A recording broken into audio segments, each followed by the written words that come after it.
Morning Business, le débat. La balance commerciale, évidemment, on en parle souvent avec Jean-Marc Daniel. Vous aimez bien ça, Jean-Marc? On attend les chiffres. la balance des paiements courants, Jean-Marc. Oui, c'est vrai, plus général. également. Voilà. Chiffre à 8h45, Nicolas Dose, le précédent record, déficit record, c'était 75 milliards. On va aller au-delà? Alors, on va aller au-delà, très nettement. C'est clairement, effectivement, un point noir du quinquennat, mais pas que de celui-là. Il faut quand même regarder les éléments conjoncturels 2021 qui permettent de comprendre ce chiffre peu réjouissant. Le gros, c'est la facture énergétique, on le sait. Quand vous regardez, en fait, en volume, c'est une hausse de 3%, mais en valeur, c'est une hausse de plus de 20%. Et donc, c'est lié principalement à l'énergie. Il y a cette anecdote que j'ai déjà racontée qui est extraordinaire. Il y avait eu quelques années, un mois où on avait fait un super excédent. Oh, fantastique! La France fait un excédent commercial. Grève des dockers de Fos à Marseille pendant presque de 3 semaines, les tankers étaient à 300 mètres des côtes et ne faisaient pas rentrer de pétrole. Et là, tout d'un coup, on explosait les scores, c'était merveilleux. Deuxièmement, le recul des fleurons exportateurs français. En 2021, on a sorti moins de voitures, on a sorti moins d'avions. Mais on sait très bien que d'un mois à l'autre, en fonction des livraisons d'Airbus, ça change ce chiffre. On sort beaucoup de voitures en France, plus tellement. On exporte quand même des voitures, ça fait partie des éléments industriels sur lesquels la France est quand même plutôt bien placée. Et la pharmacie aussi. Et il y a la pharmacie. Et donc, troisième élément, c'est le changement de structure de consommation des Français. On s'est rendu compte qu'avec Covid, la consommation de biens, notamment les équipements de la maison, ça a totalement flambé au détriment de la consommation de services, parce qu'en plus, une bonne partie de la consommation de services a été empêchée. Quand on ne peut plus aller au restaurant, quand on ne peut plus aller au théâtre, au cinéma, évidemment. Après, il y a des éléments structurels, c'est vrai. On nous parle de retour de l'industrie, mais c'est quand même, ça reste poussif. Et c'est vrai que la majorité de ce qu'on exporte, ce sont des biens que l'on peut toucher. Donc là, c'est là où la question industrielle est importante. Il y a aussi une innovation qui est peu dynamique, et on a donné des éléments d'explication récemment. Le fait d'avoir totalement déplafonné les cotisations sur les hauts salaires et d'avoir subventionné les bas salaires et l'emploi peu qualifié, c'est un élément qui explique notamment le recul de l'innovation.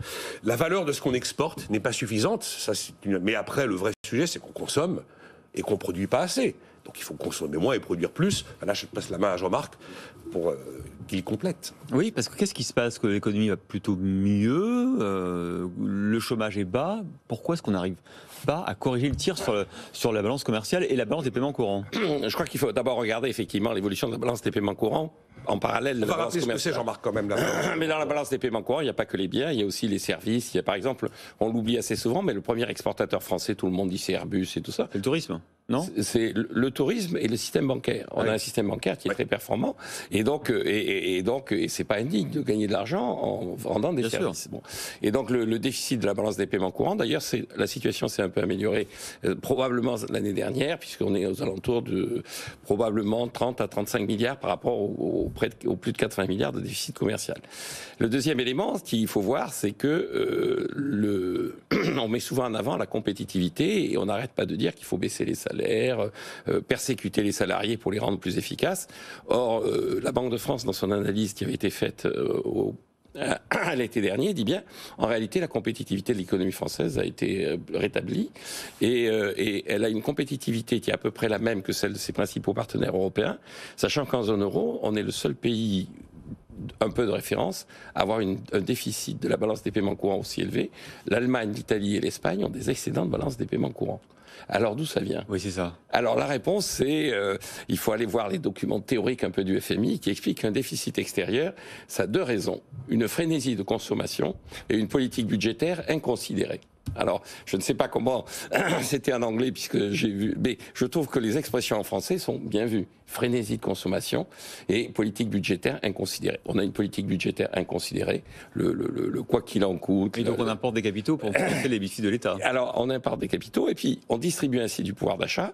Et comme le soulignait à la fin de son intervention Nicolas, à partir du moment où vous avez davantage de pouvoir d'achat qui est mis en circulation, effectivement, si vous n'avez pas de production en regard suffisante, ça se traduit par des importations. Et la solution, c'est baisser les déficits et travailler plus. Et la solution, c'est soit augmenter la production, c'est-à-dire travailler plus, soit baisser le pouvoir d'achat. Et baisser le pouvoir d'achat, je pense que ce ne soit pas à l'ordre du jour. Ouais. En tout cas, avant le mois d'avril. Parce qu'à partir du mois d'avril, je rappelle quand même que ce n'était pas à l'ordre du jour du programme de François Mitterrand. Et pourtant, à partir de 82-83, ça a été à l'ordre du jour. Et la rigueur. La rigueur. Et nous sommes dans une situation qui, en termes de compte extérieur, est aussi détériorée que celle de 82-83. Et on va notamment suivre, effectivement, vous avez raison, les taux d'intérêt français, parce que vous avez vu que l'Italie, ça commence à décrocher. Hein, ça commence à décrocher, et donc le grand enjeu maintenant, ça va être aussi l'attitude de la Banque centrale vis-à-vis des dettes publiques, notamment vis-à-vis de pays comme la France, qui ont une politique budgétaire inconsidérée. Bon, ça nous fera des beaux sujets après avril. Hein. Ah oui, absolument. On était d'accord aujourd'hui.